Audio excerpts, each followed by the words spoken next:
સાગર મહારાજ કી જય।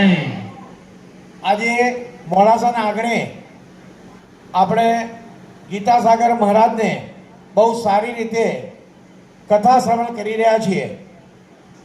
રથયાત્રા ઉત્સવ સમિતિ વતી અમારી આખી ટીમ આજે એમનું હૃદયપૂર્વક સ્વાગત કરીએ છીએ। ખાસ કહેવાનું કે મકાનનો પાયો ક્યારે દેખાતો નથી, એ હંમેશા જમીનમાં ડૂબેલો હોય છે અને ઇમારત મોટી થઈ જાય ત્યારે આપણે જોતા હોઈએ છીએ કે ઇમારત કેટલી બધી સરસ લાગે છે।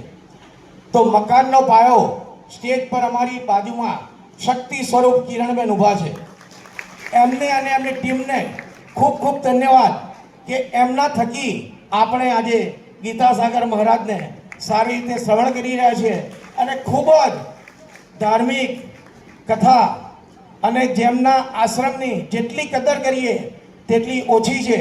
તો આવા કિરણબેનને ભગવાન ખૂબ જ લાંબુ આયુષ્ય પ્રદાન કરે, ખૂબ શક્તિ આપે અને વર્ષો વર્ષ આવા ધાર્મિક કાર્યક્રમોમાં આપણને તરબોળ કરે તેવી મા જગદંબાને અમે પ્રાર્થના કરીએ છીએ।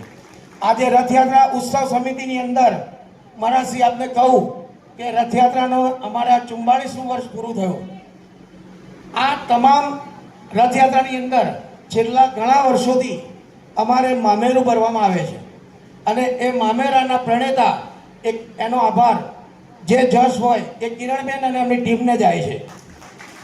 આ આનંદનો ગરબો અને હિંગળાજ ભજન મંડળ થકી અમારી મોડાસાની તમામ હિન્દુ પ્રજા વતી હું એમનો આભાર માનું છું કે આ મામેરાના કારણે રથયાત્રા પણ દીપી ઉઠે છે।